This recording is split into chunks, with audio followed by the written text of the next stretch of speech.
sabe, que eu percebo que esse cansaço com a política, ele não se manifestou só agora, só nesse período final das eleições de 2022. Ele é uma coisa que já vem acontecendo há algum tempo, e tem muito a ver com a forma de fazer política, né? E com a rapidez das redes sociais, com a característica do tempo que a gente vive. A gente fica pulando de escândalo em escândalo. E as coisas se sucedem de maneira muito rápida. Os assuntos muitas vezes duram pouco tempo na pauta. Acho que para a gente que trabalha com isso, isso já é absolutamente exaustivo. E quando a Marilis, ela fala bom dia, enfim, ela diz, a gente vai conversar de uma coisa que a gente gosta muito, que é a política.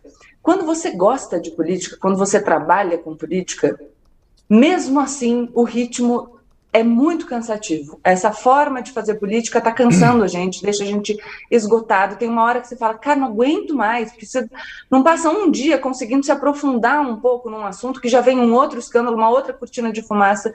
Então, imagina para as pessoas que organizam a sua vida em torno de outros temas. As pessoas não têm esse tempo, as pessoas não têm essa energia, as pessoas não têm essa disponibilidade.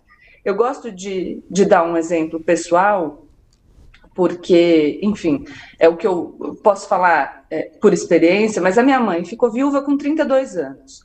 2 filhos pequenos, uma menina de 6 anos, um menino de 4. Ela tinha que trabalhar para conseguir pagar as contas. A discussão política, se ela vivesse hoje em dia e alguém estivesse falando, escuta, você viu o que aconteceu, o que falou fulano, o que fez ciclano, você comentou no Twitter, participou de uma discussão, ela vai falar, gente, eu tenho outras preocupações. O Preto Zezé, presidente da CUFA, tem um artigo publicado na Folha, que ele tem uma frase que eu gosto muito, que ele diz, o material orienta a vida. Então as pessoas estão pensando em como resolver a sua vida material, em como resolver os seus problemas do hoje, e você percebe uma demanda pela discussão política, pela participação incessante, que, ao mesmo tempo que traz as pessoas para perto da política, e então a gente vê mais gente falando sobre política e participando do debate, eu sinto que muitas vezes essa aproximação se dá de maneira muito superficial, quase que como para pagar um pedágio, entendeu? Para dar uma satisfação, para eu ter uma presença nas redes, não ser criticada pela minha omissão, não ser criticado pela minha omissão, como se eu fosse um alienado. Eu falo, reproduzo um pouco o que está sendo veiculado ali na minha bolha, mas não necessariamente me aprofundo sobre os assuntos, nem não necessariamente me engajo numa atividade de mudança daquilo que eu considero relevante. E esse tipo de participação política é uma participação política que eu não considero de qualidade. Então, por isso que, na minha comunicação, eu venho falando desse cansaço já há algum tempo.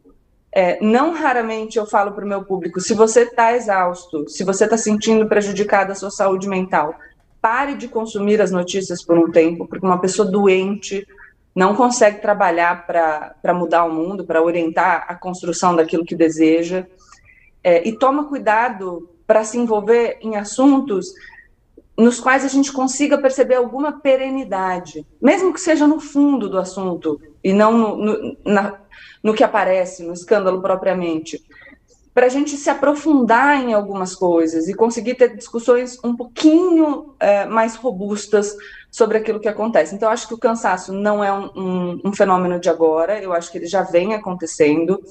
Acho que a gente tem uma sensação diferente pela percepção do que acontece nas redes, decorrente de um viés de disponibilidade. A gente vê muito auê nas redes, a gente acha que todo mundo está inserido naquilo, mas não é verdade, tem muita gente que fala, nem vou entrar no Twitter, não vou participar disso. E acho que a gente precisa de uma política de assuntos mais longevos, uma política de assuntos mais perenes, uma política não alicerçada no escândalo de todo dia, que serve, na verdade, para encobrir falta de ação, né? E esgota as pessoas.